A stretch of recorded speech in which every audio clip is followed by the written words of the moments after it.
አማራጭን በመጠቀም የግብርናውን ዘርፍ ከዝናብ ጥገኝነት ማላቀቅ ነው።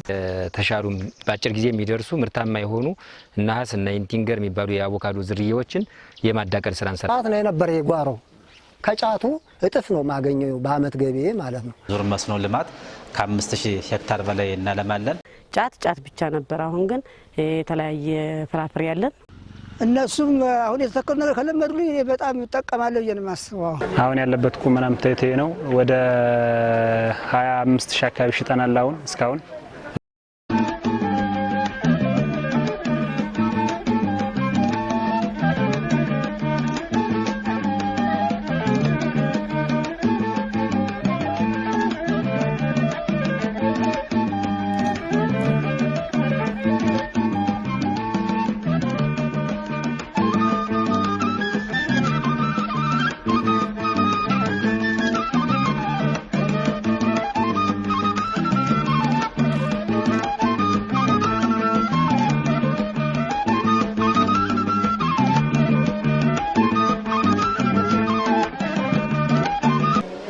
ባህርዳር ከተማ አስተዳደር በመኸር ከ15613 በላይ በሰብል የሚሸፈን መሬት አለ።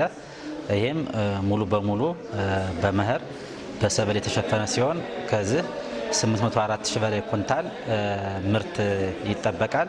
አሁን ላይ የመጀመሪያ ዙር መስኖ ስራ እየጀመርን ስለሆነ ከመስኖ ስራችን አኳያ ከ5000 በላይ ሄክታር እናለማለን። እነዚህም በበጋ ስንዴ በሌሎች አትክልትና ፍራፍሬ የሚሸፈኑ ይሆናሉ። ወጣት ደሴ ግርማ እባላለሁ። በዘንዘልማ ቀበሌ ክረምት ላይ በአብዛኛው ገበሬ ዝናብ ስለሚያጠቀው ቲማቲሙን ሊመረት የሚችል በግሪንሃውስና በግሪንሃውስ ብቻ ነው። ከዛ ውጭ ለማወዳደሪያ ብዬ ውጭ ላይ ታክየ ነበር። እሱ ጎመን አለበት ጋር ዝናብ ሁሉ ነው ያወደመው እንዳለ ረጨዋለሁ አልቀረም ማዳን አልቻልኩም። በዛው ከሰረ ይኸው መልሼ እሱን ጥቅል ጎመን ተከልኩት። ይሄኛው አሁን የሚሸጥበት ዋጋ 95 ብር እስከ 100 ብር ድረስ ነው የምንሸጥ በኪሎ። በጋ ላይ ተወደደ ተብሎ 25 ብር 30 ብር ነው እና ይሄኛው ከበጋው ያለው ልዩነት ብዙ ምርት አይመረትም። አሁን ወቅቱ ክረምት ስለሆነ ግሪንሃውስ ያለው ብቻ ነው ሊያመርት የሚችል። መሬማ ለምን ይነበራሉ። ይሄ ልማት ጫት ነበረ።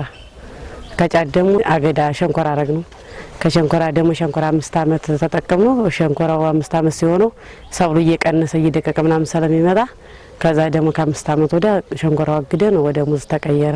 ከነባሩ ሙዝ ያው ይሄን ያመጣ ነው ምርጥ ዘር ከግብርና ነው ያመጣ ነው እና እንግዲህ ውጤቱ የዚህ ነው የሚሻለው ብለን ነው ያዝነው። ከፊትም አልፎ የሆኑ ሙዞች ነበሩ። ከነዛ ይሄ ነው የሚበልጥ ብለን ነው ከግብርና ያመጣ ነው። ይሄ ሙዝ ይበልጣል።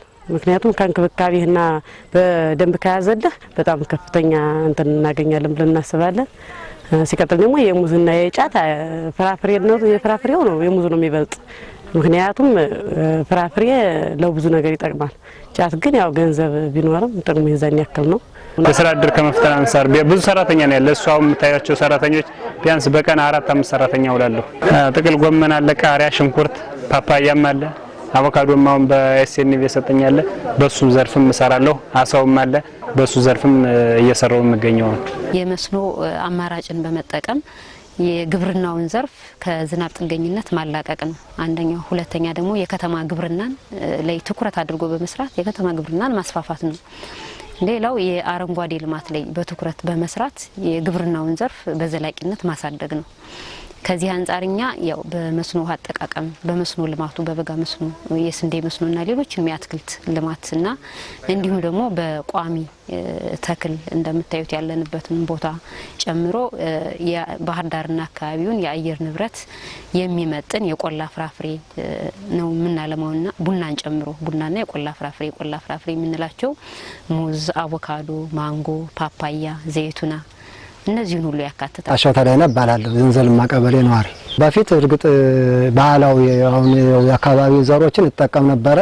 እሱን ስጠቀም ያው የዘንዘልማ ቀበሌ የልማት ሰራተኞች እየመጡ ጓሮውን ሲያዩ አይ ይሄ ሙዝ የተሻለ ሙዝ ዝርያ ብናመጣ ያው ጉድጓድ እንትን ታዘጋጃለህ ወይ አሉኝ። አዘጋጃለሁ አልኳቸው። የባህር ዳር ከተማ ግብርና ነው ዘሩን ያመጡት እና ወደ ኋላ ነው ተከየ ነበር። ይሄንን ከዚህ ወዲህ እነሱ በሰጡኝ ትምህርት ነው ወደዚህ እያሰፋሁት የመጣው። አሁን አንዱ የሚታየው ራሱ በኪሎ ደረጃ አንዱ ብቻ እስከ 45 እስከ 50 ይሆናል እና አንዱ ፍሬ እስከ 800 ብር በላይ ይሆናል ማለት ነው አንዱ ብቻ። ካሳይወር ይባላል። በፊት በሙሉ ጫት ነበረ፣ በሙሉ ጠቃላይ ለብሶ የነበር። አሁን ጫት ያው ጠቃሚ አለመሆኑ እየተረዳነ ስንመጣ ያው ጫት አጥፍተና ወደዚህ ዙረናል። ጫት ነው የነበረ የጓሮ እና በግብርና ባለሙያ አይ ጫት ይጥፋ፣ አንደኛ ወጣቶቹን እየጎዳ ነው። ሰው ተወጋሸው ሞዴል ነውት ጫት ጎጅ ነው ይጥፋ፣ እኛ ተተኪ ነገር እናመጣለን አሉ። ይህም ብቻም ሳይሆን የተከተቡ ማንጎች ሁሉ አሉ ወደኋላ እነሱን ሁሉ አመጡ። በጣም ከጫቱ እጥፍ ነው ማገኘው በአመት ገቢ ማለት ነው። አሁን ለቀጣይ ወደ ኋላም ተክያለሁ። አሁን ለቀጣይ ይህን ምርት በደንብ ማስፋት አለብኝ። የስራ እድሉም ያው በቀን ሰራተኛ አሉ ይውላሉ። ለልጆችም ሆነ ለቤተሰብ ዋናው አመጋገቡ ነው። ሌላም የጓሮ አትክልት አሉ። በዋና ግን በአመጋገብ ደረጃ ብርቱካንም አሉ። በጓሮ ውስጥ ብዙ አትክልቶች አይነቶች አሉና በየሸፍቱ እንጠቀማለን። አለ ሸንኮራ አለ፣ ሲቀጥል ሁሉ ዘይቱና ምናምን ሁሉ ነገር አለ፣ ሙዝ አለ። እንግዲህ በዚህ ከዚህ ለልጆችም ቆርጠን እንሰጣለን። ሲቀጥል ደግሞ በብዙ አይነት ብዙ ፍራፍሬ እናገኛለን ከዚህ ውስጥ ማለት ነው። ጫት ብቻ ነበር። አሁን ግን የተለያየ ፍራፍሬ ያለን ጊዜው እኛና የተወሰኑ ሰራተኞች አሉ። አሁን ከዚህ የሚኮተኩቱም የጎንፉ ምናምን አሉ።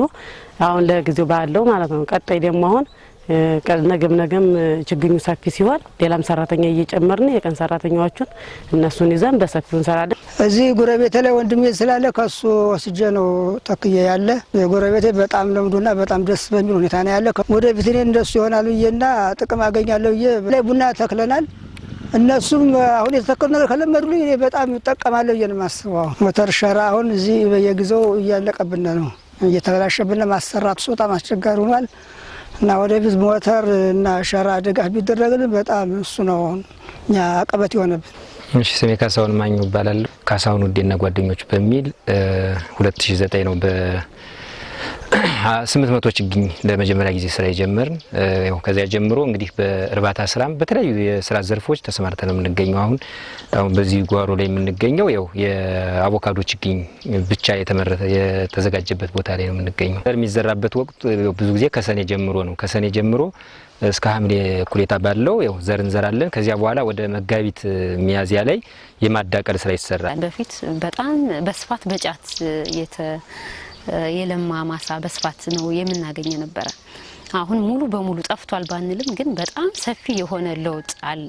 እኛም በቅድ ይዘን በመስራት በቋሚ ፍራፍሬ በአትክልቶች እንዲሸፈኑ ጫትን ወደ ሌላ ምክንያቱም የጫት በእርግጥ አርሶ አደሩ ሊመገበው አይደለም የሚያመርተው ያው ኢኮኖሚያዊ ጠቀሜታ አንጻር ነው። ነገር ግን እኛ ደግሞ አዋጭነት ሰርተን ያን ገቢ ሊያገኝ በሚችልባቸው ከዛም በላይ ስነ ምግቡንም ጨምሮ የምግብ አመጋገቡንም ማሻሽሉ ገቢም አግኝቶ ኑሮውን የሚያሻሽልበትን ሰፊ የሆነ እቅድ በመስራት በቋሚ ፍራፍሬና በጓሮ አትክልቶች እንዲሸፈን የማድረግ ስራ ሰርተናል። የተሻሉ በአጭር ጊዜ የሚደርሱ ምርታማ የሆኑ ናሀስ እና ኢንቲንገር የሚባሉ የአቮካዶ ዝርያዎችን የማዳቀል ስራ እንሰራለን ማለት ነው እና አሁን ገና የማላመድ ስራ ነው እየሰራን ያለን። 30 ሺህ የሚሆን አቮካዶ ዝርያ እዚህ ላይ ያለ፣ ወደ 20 ምናምን የሚሆን የማንጎ ዝርያ ሌላ ሳይት ላይ ያለ። ያው ትንሽ የቦታ ጥበት ገጥሞናል። እንግዲህ ከተማ አስተዳደሩ ጋር የቦታ ጥያቄ ጀምረናል፣ ፕሮሰስ ላይ ነን።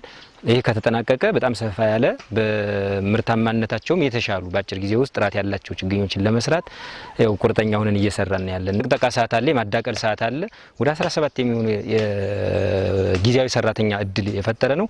በዚሁ ልክም ደግሞ ቋሚ ወደ 5 አካባቢ ቋሚ ሴት ሰራተኛ 4 ወንድ ሰራተኛ እንዳለና ሁሌም ደስተኛ ነን። ምክንያቱም ገበያ ላይ ወስደህም እዚሁ ላይ መጥቶልህ የሚሰጡ አስተያየቶችም ላንተ ለእድገትህም በጣም አሪፍ ስለሆነ ማለት ነው። ጓሯችን ላይ ለራሳችን ምግብ የሚሆኑ በተለይ እነዚህ አትክልትና ፍራፍሬ አመጋገብ ላይ ትኩረት ሰጠን ነው እየሰራን ያለን። ለመስኖ ግብዓት የሚሆኑ ምርጥ ዘሮችን እንዲሁም የውሃ መሳቢያ ፓምፖችን እያሰራጨን ነው። ከዚህ በፊት ከ2000 በላይ አርሶ አደሮች የውሃ ፓምፕ ወይም ደግሞ የውሃ መሳቢያ ሞተሮች ይጠቀማል። 22 በላይ በአዲስ እናሰራጫለን። የውሃ መሳቢያ ብቻ ሳይሆን ምርጥ ዘር፣ የቴክኖሎጂ አጠቃቀሞች እንዲሁም አጠቃላይ በመስኖም የተለያዩ ፓኬጆችን አርሶ አደሮቹ እንዲጠቀሙ ያደረግን ነው። ከዛ አኳያ እንደ ባህር ዳር ከተማ አሁን በዘመናዊ ግብርና ዘርፍ ለውጦች እየመጡ ነው። ገበያውም እየተረጋጋ ነው። በምናመርታቸው ምርቶች የገበያ ማረጋጋት ስራ እያየን ነው። በአንጻራዊነት ከኢንዱስትሪ አኳያ ወስደን ካየ ነው የሰብል ምርቶች ዋጋቸው ቀነስ ያለና ተመጣጣኝ ነው። ስለሆነም አርሶ አደሩም ተጠቃሚ ነው። እንደ ተቋምም የሙያዊ ድጋፍ እያደረግን ነው። በዚህ ረገድ አጋዥ ድርጅቶች በተለይ ፕሮጀክቶች ባህር ዳር ከተማ ላይ ባሉ መሬቶች ላይ ስራ እየሰሩ ነው። ይሄ በተለይ የወጣቶችን ስራ እድል ከመፍጠር አኳያ በጣም ሰፊ ሚና ያለው ነው ማለት ነው። ባህር ዳር ከተማ ብዙ የመልማት አቅም ያለው ከተማ ነው። የውሃ አክሰስ አለው፣ መሬትም አለ። ነገር ግን ብዙ ቦታዎች ላይ ክፍት ሆነው የሚታዩ ወደ ሰብል ወደ አትክልት ፍራፍሬ የማይገቡበት ሁኔታ አለ። ከቅርብ ጊዜ ወዲህ ግን የከተማ አስተዳደሩ በተለይ አስተባባሪ ኮሚቴው በሰጠው ትኩረት መሰረት ክፍት ቦታዎች እየለሙ ነው ያሉት።